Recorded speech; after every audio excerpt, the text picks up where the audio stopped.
먼저 국민의례를 진행하겠습니다. 국민의례는 국기에 대한 경례, 애국가 제창, 묵념 순으로 진행하겠습니다. 국기에 대한 경례.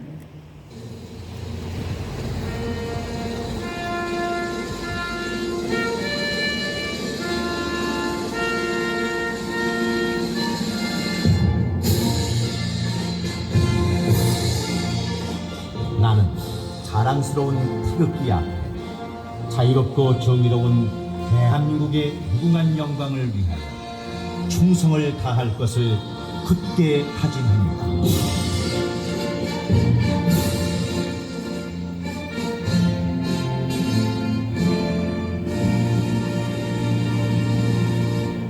바로 다음은 애국가 제창이 있겠습니다.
다음으로 묵념이 있겠습니다.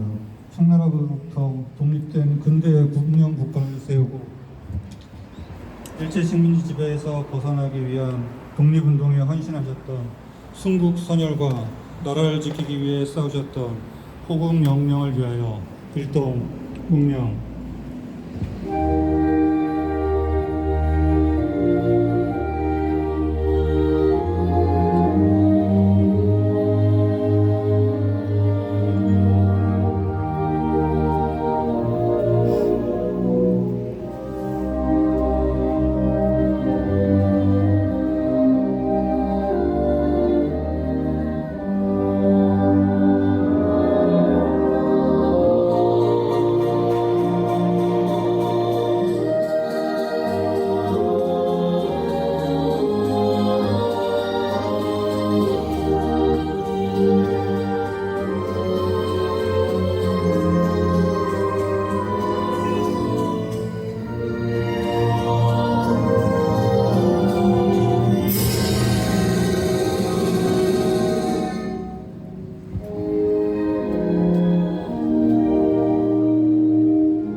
바로 다음은 독립문 123주년 기념식 개회사가 있겠습니다. 개회사는 국민노동조합 이희범 위원장님께서 해주시겠습니다. 반갑습니다. 네, 생각도 못했는데 오늘 저희들이 독립문 앞에 이렇게 모이게 되었습니다. 이런 생각을 해주신 미래대한 행동, 그리고 또 우리 국민노조 회원 여러분, 그리고 이 행사를 이렇게 치를 수 있도록 나라지킴이 고교인업 회원분들이 또 큰 도움을 주셨습니다. 감사드립니다. 예, 여기 있는 이 돌문이 독립문입니다. 독립문. 123년 전 미래를 내다본 선각자들이 이 땅에다가 서울 한양 도심에다가 그때 생각하면 큰 문 같습니다. 독립문을 세웠습니다. 여기 오늘 오신 분들도 저 독립문이 무슨 뜻으로 세웠는지, 무슨 취지로 세웠는지 모르시는 분도 있고 아시는 분도 있고 그러실 것입니다. 말 그대로 123년 전 세계 질서가 급변하고 있을 때 조선의 양반들은 우물 안에 갇혀서 안주할 때 이래서는 안 된다. 현실을 직시하고 미래를 내다보지 않으면 우리는 이 땅에 나라가 없어질 수도 있다. 그런 생각을 갖고 선각자들이 저렇게 문을 세우고 청나라로부터의 독립을 생각했습니다. 그리고 세월은 123년이 흘렀습니다. 우리는 독립이 되었는가 생각해 보면은 아직도 완전한 독립을 구하지 못했습니다. 123년 전 우리 선각자들은 청나라부터도 독립이고 완전한 주권을 행사하는 그런 나라가, 그런 백성, 그런 국민이 되기를 꿈을 꿨지만 지금 나라는 반토막이 되어 있습니다. 그리고 반쪽 되어 있는 나라의 또 북쪽은 중국 공산당, 또 역시 제국이 되어 있습니다. 이 남쪽의 땅, 반도의 남쪽 땅만 겨우 주권을 행사하고 있는 것입니다. 참 많이 변했습니다. 청나라의 그 땅에서는 중국 공산당이 들어서 있고, 우리 한반도 반쪽 북쪽에는 중국 공산당의 속국처럼 북한 공산국이 서 있습니다. 이제 우리에게 남아있는 것은 123년 전 우리 선배들이 미래를 내다보면서 이 독립문을 세웠던 그 정신을 우리가 이어받아서 끊어진 반도의 북쪽 저 땅에도 자유의 물결이 넘쳐나서 노예 같은 삶을 하고 있는 북한 주민들에게도 우리가 누리는 완전한 자유를 전달할 수 있는 그런, 우리가 깨어있는 여기 모인 사람들만이라도 깨어서 그런 꿈을 꾸는 그런 사람들이 되어야 할 것 같습니다. 우리가 오늘 이 자리에 이렇게 진짜 생각도 못했는데 다 모였습니다. 앞으로는 어제가 바로 저 독립문을 123년 전에 세웠던 날이랍니다. 이제는 매년 이때가 되면 우리가 잊지 말고 이곳에 모여서 그런 우리 미래를 내다보고 용기 있었던 그 선배들의 정신을 이어받아서 완전한 자주, 완전한 독립, 그런 나라, 그런 국민이 되는 그날까지 우리가 함께 노력했으면 고맙겠습니다. 그날을 위해서 화이팅 합시다. 감사합니다.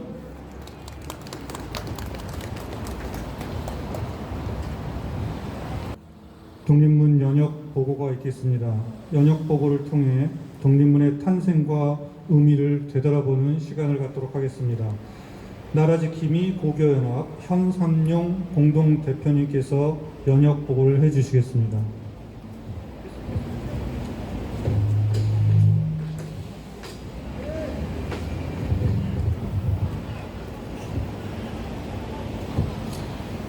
독립문 연역 보고.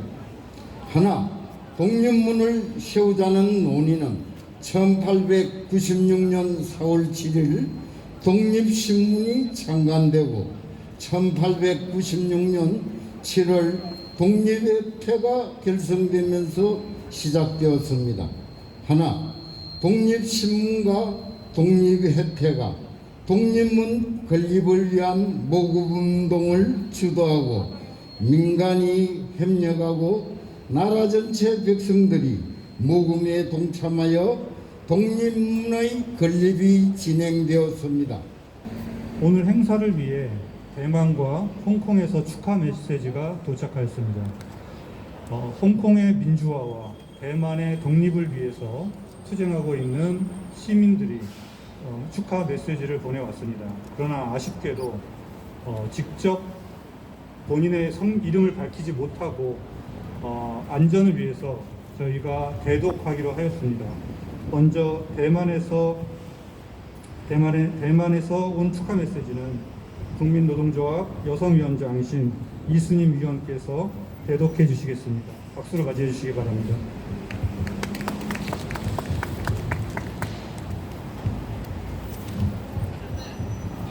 안녕하십니까, 이순임입니다. 독립문 건축 123주년 기념식을 위하여 대만 인권 활동가 한 분이 메시지를 보내왔습니다. 이것을 중국어로 보내왔기 때문에 번역을 해서 오늘 대독하도록 하겠습니다. 이 대만의 인권 활동가는 본인의 안전을 위해서 이름을 밝히기를 원하지 않아서 이름은 밝히지 않겠습니다. 그럼 대독하도록 하겠습니다. 안녕하십니까 여러분. 저는 한국에 살고 있는 대만인입니다. 저는 대만 가오슝 출신이며 대만과 홍콩의 인권 활동을 하고 있습니다. 최근 한국의 사정은 어떻습니까?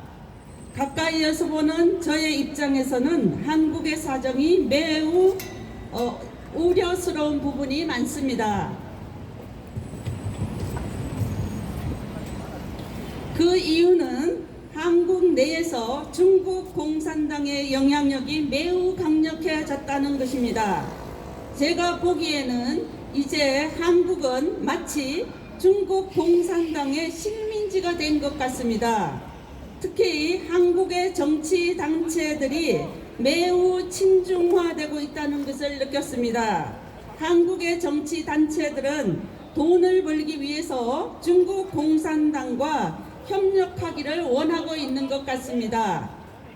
한국 버라이어티 쇼들을 모방한 버전이 중국에 많이 등장했습니다. 당시에도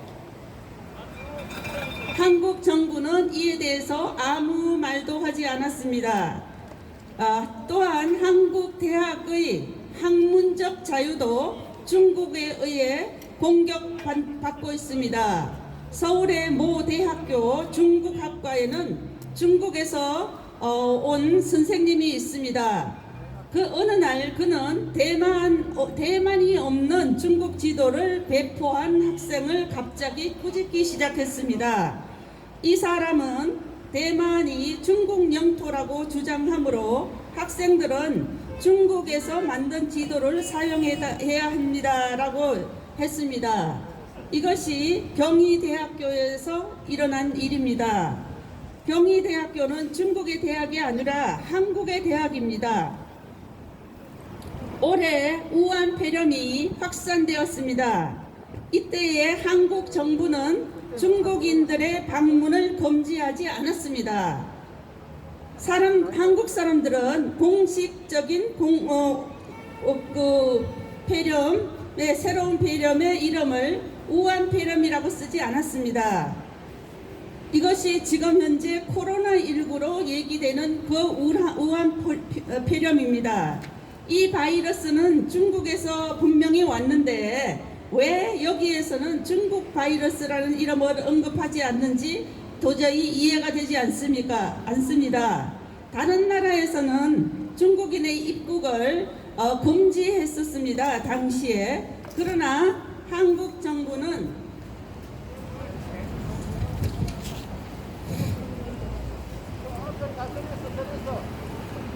중국인의 입국을 금지하지 않았습니다. 그래서 한국에서 우한 폐렴은 더욱 크게 확산이 된 것입니다.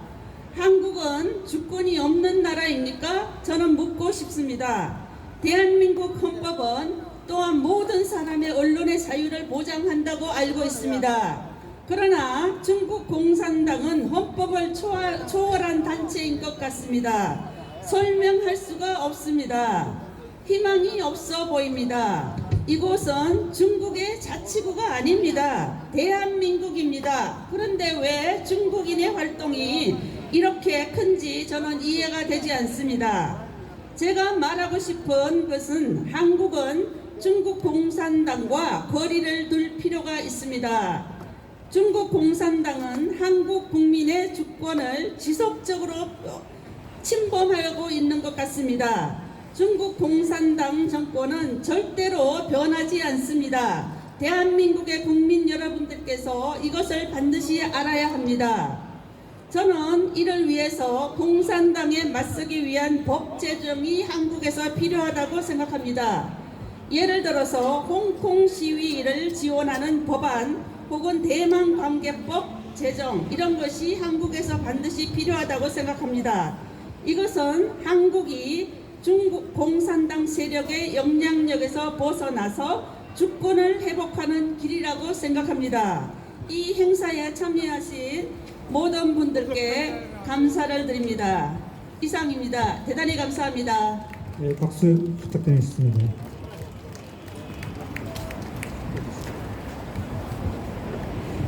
네, 다음으로 홍콩 인권운동 활동가의 기념 메시지가 있습니다. 이 부분은 제가 대독하도록 하겠습니다. 안녕하십니까. 저는 홍콩 시민입니다. 홍콩 국가보안법 때문에 신원을 밝힐 수 없는 상황입니다.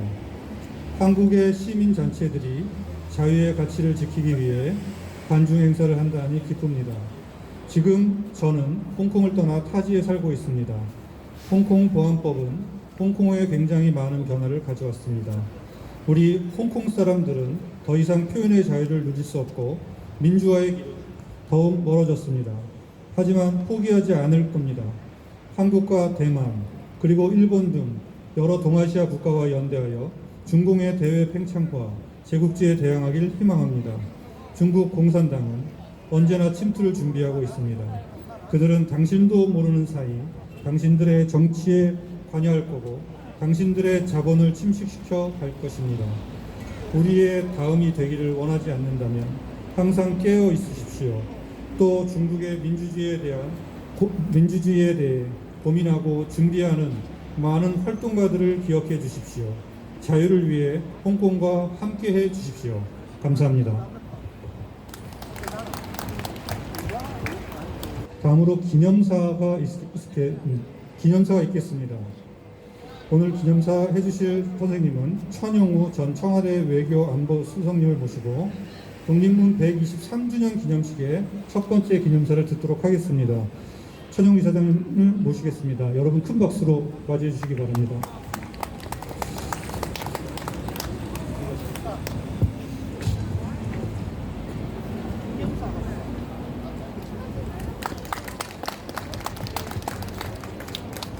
여러분 반갑습니다.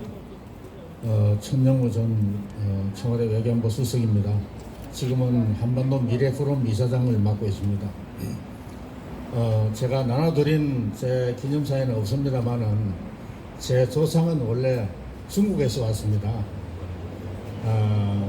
제 16대 중시조가 임진왜란 명나라 원군을 이끌고 온 천만리 장군인데 고니시 유키나카가 점령하고 있던 평양을 제일 먼저 해방시킨 그 부대의 지휘관이었습니다.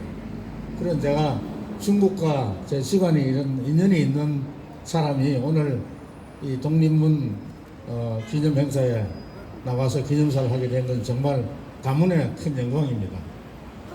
오늘 독립문 건립 123주년 기념식을 주최해 주신 미래대한행동의 이대순 대표님 그리고 국민노동조합의 이희범 위원장님께 감사를 드립니다.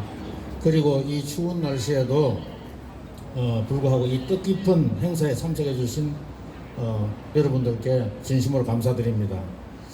오늘날 이 독립문이 언제 왜 세워졌는지 모르거나 관심이 없는 분들이 너무 많습니다. 독립이라고 하면 당연히 일본으로부터 독립만 떠올리는 분들이 많을 겁니다.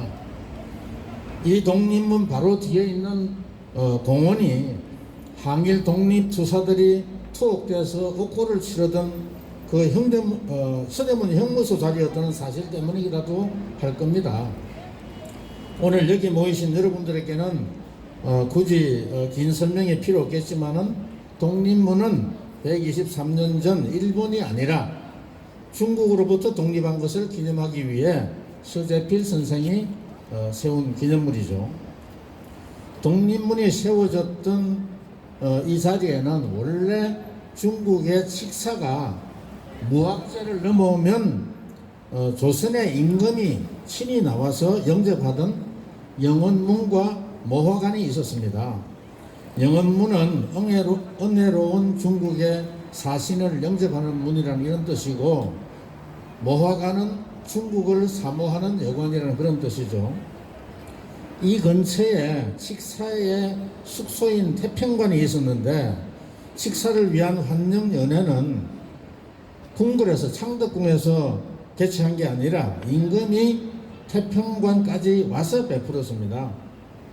조선의 국왕보다 중국 칙사의 의전 서열이 더 높았기 때문에 칙사를 함부로 궁궐에 오라가라 할 수가 없었고, 국왕이 칙사를 찾아와야 했었습니다. 요즘식으로 말하자면 중국 대사가 도착하는데 대통령이 공항에 나가서 영접을 하고, 대사를 접대하기 위해서 명동의 대사관저에 대통령이 찾아가는 그런 식이죠.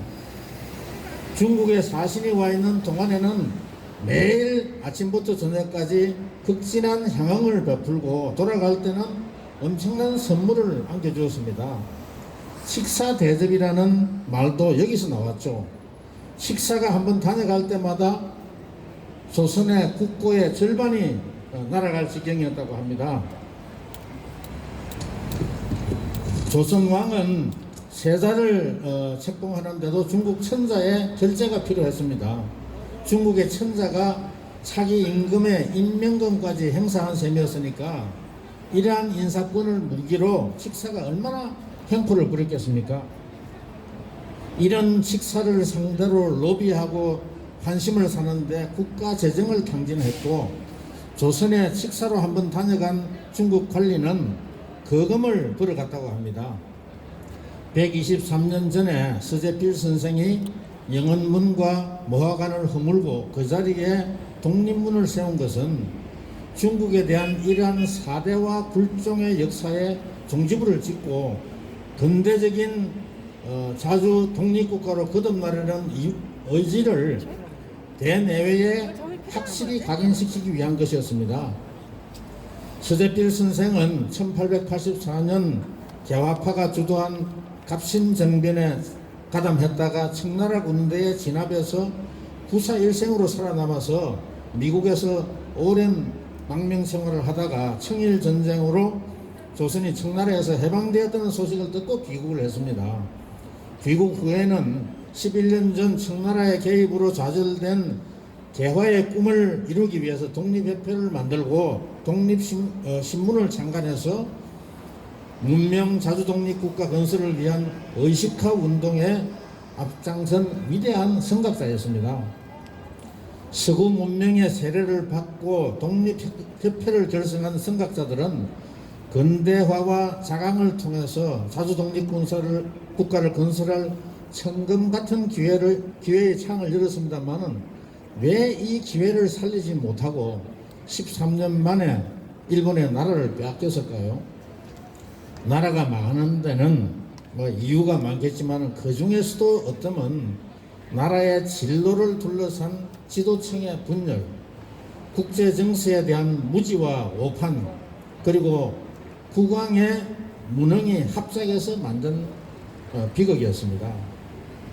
첫째는 지도층이 분열된 이유는 중국의 정치적 지배에서 해방된 이후에도 조선의 주류 사회는 여전히 중국의 문화적 정신적 지배에서 벗어나지 못하고 정신분열 정세를 겪었기 때문이라고 봅니다.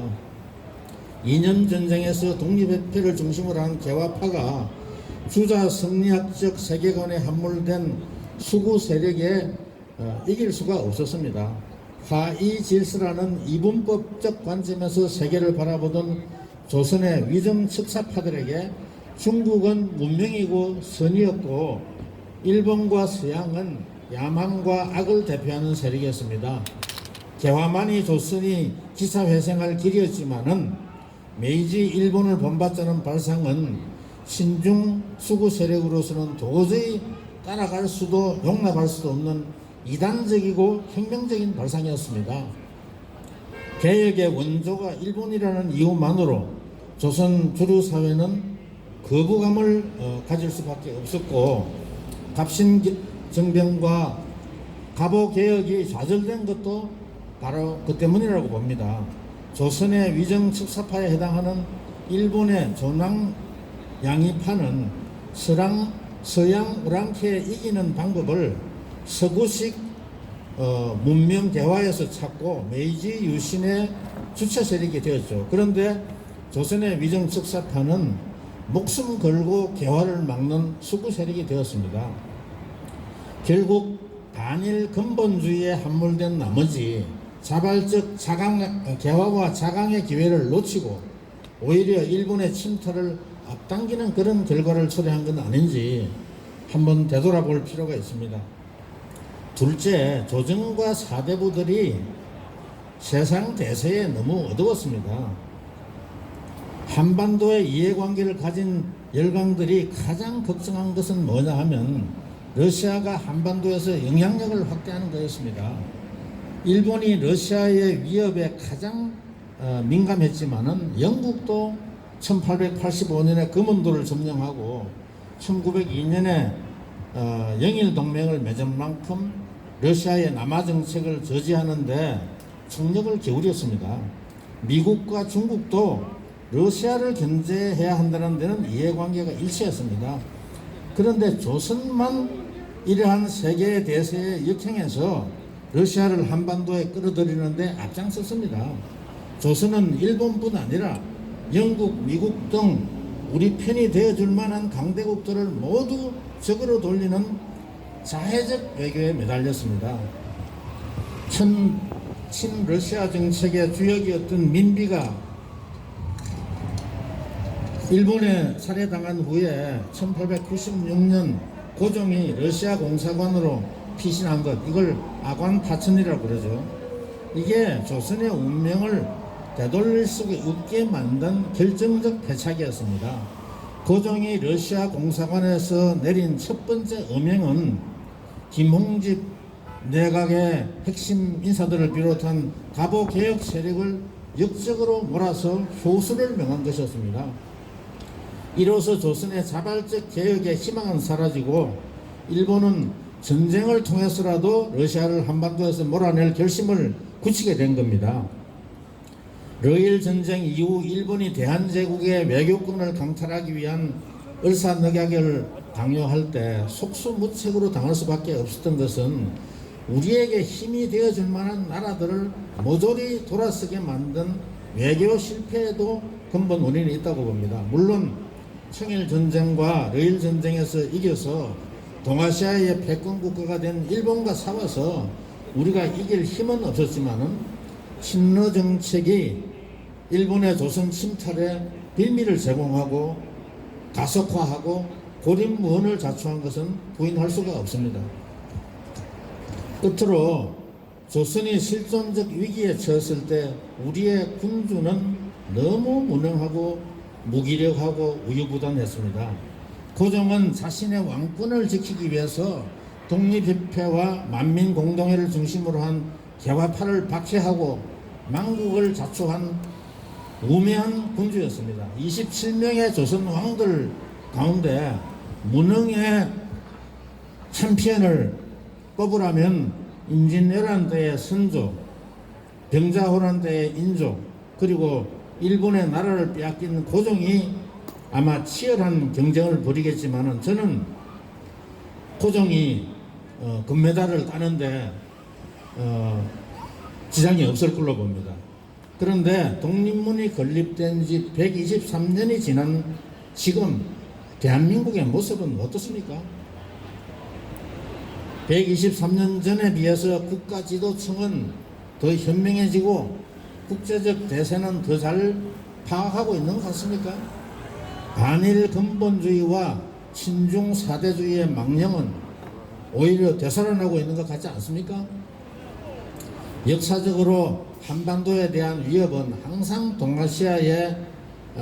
동아시아에서 패권을 추구하는 세력에서 왔습니다. 1895년 청일전쟁에서 태평양 전쟁이 터질 때까지 동아시아의 패권 국가는 일본이었죠.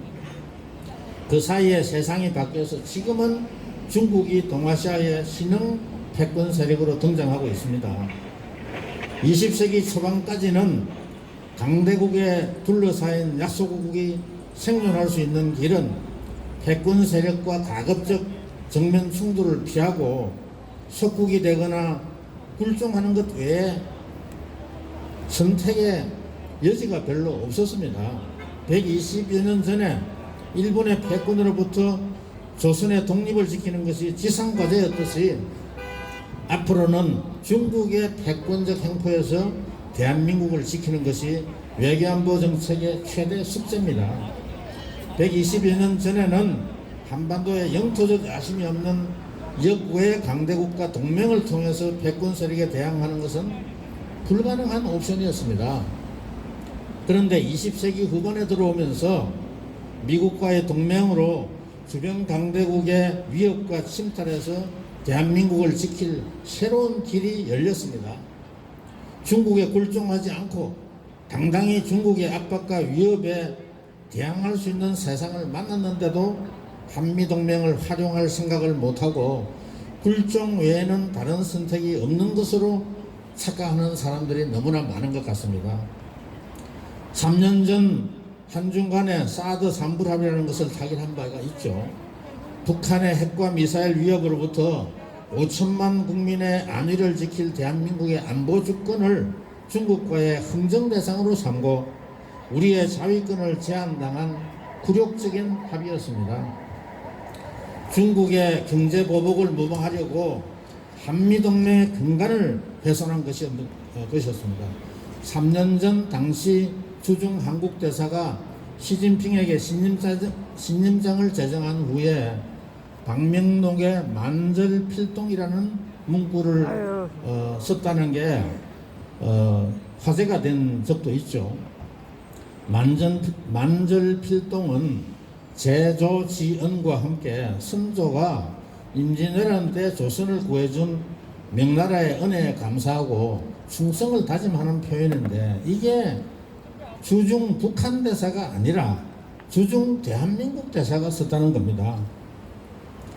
문재인 대통령이 2017년 베이징 대학에서 연설을 할 때 중국을 높은 산봉우리, 한국을 작은 나라로 묘사하면서 대한민국을 소한 민국으로 폄하하고 중국몽에 한국도 함께 할 것이라고 했습니다.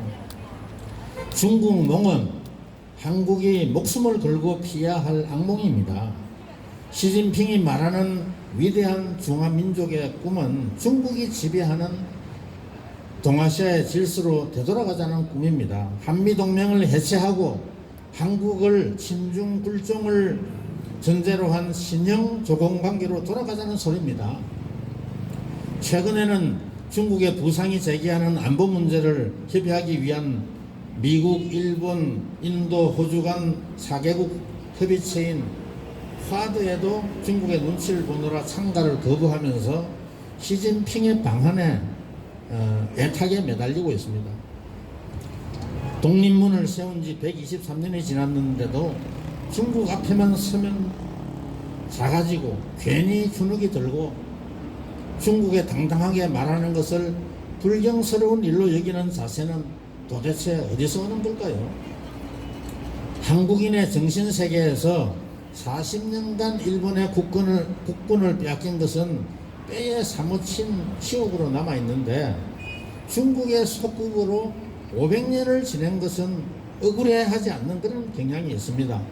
속국 중에서도 중국을 잘 섬기는데 타의 모범이 된다는 그런 의미로 중국이 조선을 동방예의지국이라고 불렸죠. 그런데 이게 조선에게 얼마나 모욕적인 표현인 줄 모르고 중국의 칭찬으로 여기는 그런 을빠진 사람들도 아직 있습니다. 중국의 패권적 행포로부터 대한민국을 지키는데 미국과 일본을 활용할 바에는 차라리 중국의 속국으로 돌아가서 굴종을 선택하는 것이 더 낫다는 모화사상과 사대주의의 잔재에서 우리는 정말 자유로울까요? 일본과의 우호와 협력을 논하는 자는 무조건 토착외구로 매도하는 분위기를 보면 일본의 흔적이 보인다는 이유로 개화와 발전을 거부한 123년 전으로 되돌아간 느낌이 들지 않습니까? 영원문과 모화관을 허물고 독립문을 세운 서재필 선생이 친중 사대주의의 망령이 다시 살아난 것을 보면 무덤에서 벌떡 일어나지 않을까요? 오늘 우리가 함께 고민할 화두를 던져보는 것으로 제 기념사를 가름하겠습니다. 감사합니다.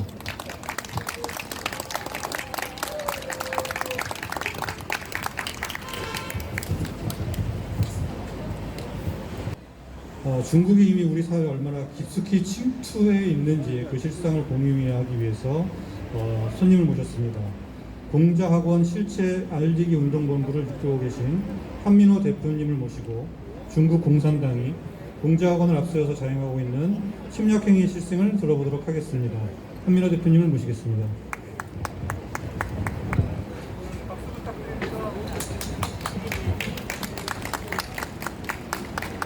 안녕하십니까. 여러분, 공자학원이라고 들어보셨어요? 공자학원. 공자학원은 한마디로 중국 공산당이 공자를 내세워서 공산주의 사상을 가르치는 선전 공자기관입니다. 그런데 정작 공자에 대해서는 재산과 권력에 눈이 멀었던 한심한 사람이다 이렇게 가르치면서 반대로 모택동은 위대한 사람이다. 중국 공산당이 지배하는 중국은 풍요롭고 살기 좋은 민주국가다. 이렇게 거짓말을 우리 아이들에게 주입하고 있습니다. 홍콩의 민주화 운동을 탄압하고 위구르의 강제 수용소를 운영하고 티베트의 인권을 유린하고 조직적으로 장기를 적출하고 국민에 대해서 철저하게 감시 통제하고 극심한 빈부격차, 도농격차 이런 심각한 문제들은 철저히 감추고 아예 토론에서 배제하고 은폐하면서 중국과 중국 공산당에 대한 환상을 우리 아이들에게 주입하고 있습니다. 우리나라에는 2004년도에 세계에서 최초로 서울에 공자학원이 설립된 이래 아시아에서 가장 많은 23개나 되는 공자학원이 운영되고 있습니다. 서울에서 제주도까지 전국 각지의 구석구석에 또아리를 들고 있어요. 공자학원은 대학의 근거지를 마련하고 대학생들을 세뇌시키는 건 물론이고 인근의 초, 중, 고등학교에서 공자 교실이라는 걸 운영하면서 정말 우리 아이들한테까지 공산주의 사상으로 오염을 시키고 있습니다. 공자학원은 우리 아이들을 공산주의로 세뇌시키는 이런 일만 하는 게 아닙니다. 대학에 자리를 잡은 다음에는 각종 정보를 수집하고 중국 공산당에 협조할 간첩을 양성하고 포섭하고 중국인 유학생과 또 중국인 사회를 감시하는 첩보기관의 역할을 수행합니다. 공자학원은 미국을 비롯한 전 세계 500개 이상 설치돼서 운영되고 있습니다마는 선진국에서는 일찍이 그 정체를 간파하고 공자학원을 추방하고 있습니다. 스웨덴으로 여러 개 스웨덴에 공자학원이 있었습니다만 올 봄에 마지막에 있던 공자학원이 추방됐어요. 안녕하십니까. 저는 신전대협의 레온입니다. 네. 요즘에 중국이 진짜 말썽이죠. 아유, 저도 지금 그걸 체감하고 있으며 그것 때문에 지금 여러 가지로 지금 제약을 받고 있습니다. 하지만 전 그 제약이 언어까지도 영향을 미칠 줄은 저는 몰랐습니다. 그래서 전 이렇게 올라왔습니다. 독립문이 세워진 지 이제 100년하고도 또 23년이 흘렀어요. 하지만 우리 상황은 아직도 여전한 듯 합니다. 아직도 중화사상과 중화사대가 나라의 곳곳에서 곰팡이처럼 퍼져서 대한민국의 정신을 어지럽히고 있습니다. 저는 오늘 중국으로부터 독립이라는 거대한 담론에 앞서 가장 중요한 언어의 독립이라는 주제로 한 말씀을 드리겠습니다. 우리 민족의 언어가 만들어지는 게 수천 년이 흘렀습니다. 5천 년의 장구한 역사 속에서 우리말과 글은 민족의 정체성이 되었습니다. 하지만 지금 중국 정부에 의해 수천 년이 걸쳐서 내려온 우리말과 언어가 사라지고 있습니다.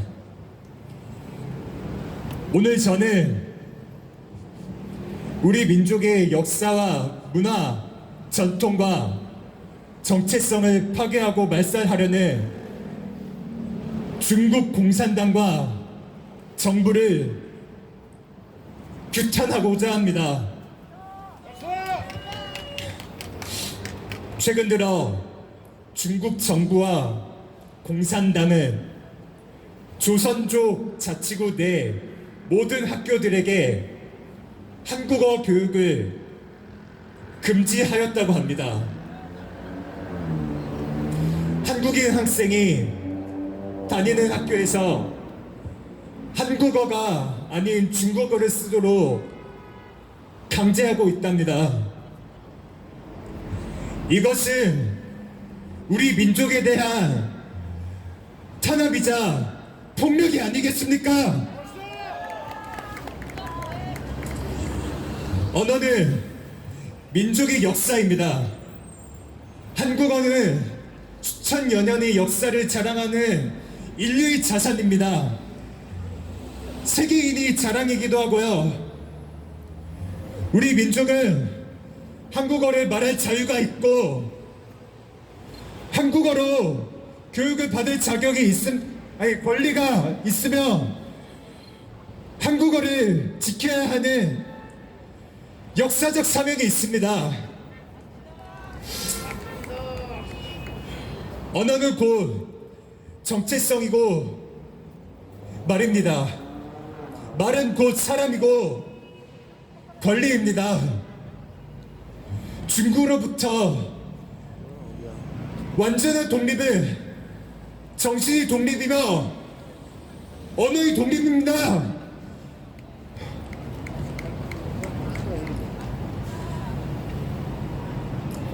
저는 그래서 이렇게 외치고 내려가겠습니다. 중국 정부와 공산당의 한국어 말살 정책을 규탄한다. 감사합니다. 자, 이제 마지막 순서입니다. 이번 순서는 기념 공연과 만세 삼창이 있겠습니다. 기념 공연과 만세 삼창이 진행될 예정입니다. 레인보우 합창단은 국내 최초 다문화 가정의 자녀들로 구성된 어린이 합창단입니다. 뉴욕의 유엔본부, 로마 교황청, 평창올림픽 등 활발하게 어린이 민간 외교 사도로서 기준적 역할을 하는 레인보우 합창단입니다. 오늘 부르실 곡은 우리가 국민 의례 때 불렀던 애국가, 이전에는 가사는 있었지만 곡이 없었습니다. 예전에 독립운동가들이 불렀던 애국가를 듣도록 할 것입니다. 애국가 끝난 다음에 바로 만세 삼창이 있을 예정입니다. 독립문 만세, 대한독립 만세, 민주주의 만세, 이렇게 각각 3회씩 만세 삼창이 있을 예정입니다. 지금 받으신 태극기를 다 꺼내셔 애국가 들은 후에 우리 어린이들의 만세 삼창에 맞춰서 힘차게 불러주시기 바랍니다. 자, 레인보우 합창단의 큰 박수를 부탁드립니다.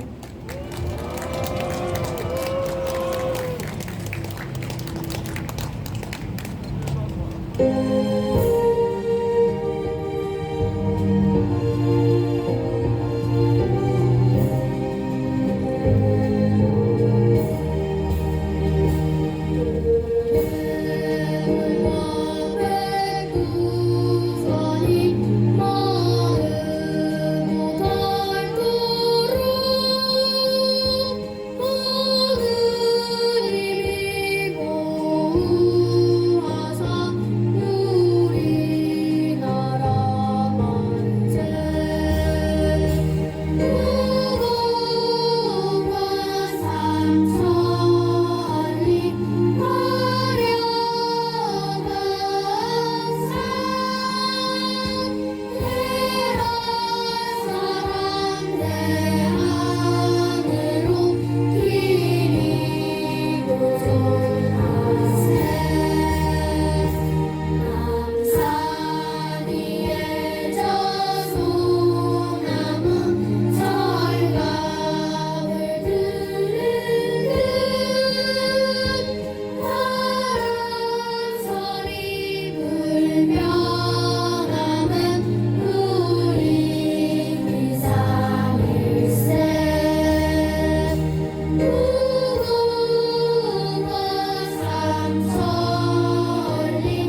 네, 여러분 레인보우 합창단 공연 잘 보셨나요? 지금 저희 레인보우 합창단 친구들이 먼저 만세 삼창을 선창으로 해주시면 우리 객석에 계신 분들께서 함께 따라해 주시기 바랍니다. 레인보우 합창단 독립문 만세! 독립문 만세! 대한독립 만세! 대한독립 만세! 민주주의 만세! 민주주의 만세!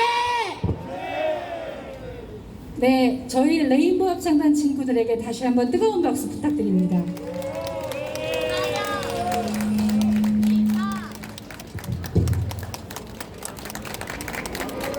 이제 마지막으로 독립문 123주년 기념식 폐회사가 있겠습니다. 폐회사는 미래대한행동 이대순 대표님께서 해주시겠습니다. 이대순 대표님. 네. 자, 큰 박수로 부탁드리겠습니다.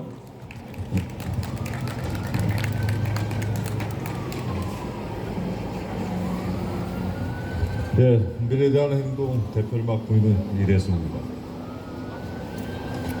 참 감개가 무량합니다. 사실 아까 레인보우 합창단 노래 부르는데 울컥하더군요. 앞서 많은 여러 연사님들이 지금 친중 문제나 여러 가지 지금 대한민국을 둘러싸고 벌어지고 있는 여러 가지 안타까운 어떤 답답한 일 현실에 대해서 말씀하셨습니다. 저희 단체를 잠깐 소개해드리자면 저희 단체는 사실 진영 논리를 넘어서 미래 우리 국민들이 희망을 가질 수 있는 미래 대안을 만들기 위해서 오른쪽 왼쪽 모두 모여서 만든 단체입니다. 안타깝게 지금 이 땅의 현실은 한치 앞이 보이지가 않습니다. 특히 국민들이 의지할 수 있는 우리가 믿을 수 있는 그 어떤 비전도 보이지 않습니다. 더더군다나 오늘 이 자리에서 얘기되었듯이 친중 주사파들 이들과 결탁한 세력들에 의해서 이 대한민국마저 위기에 처했습니다.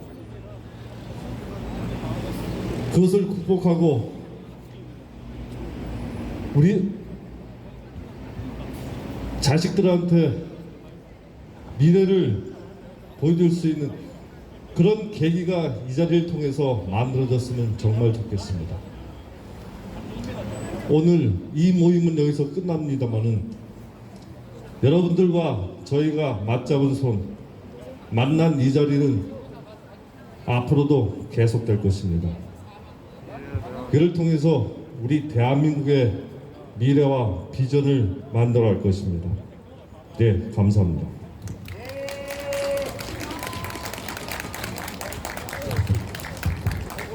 네, 감사합니다. 오늘 이제 행사를 모두 마치겠습니다. 오늘 행사를 주최해 주신 미래대한행동과 국민노동조합에 깊은 감사를 드립니다.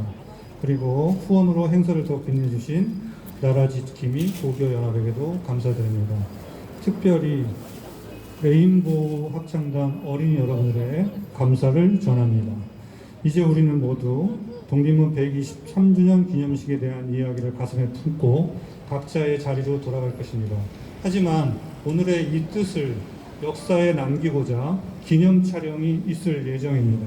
참석해 주신 연사님들, 시민 여러분들, 독립문 앞으로 모이셔서 오늘의 이 행사를 가슴에 담고 사진에 남기도록 하겠습니다. 감사합니다.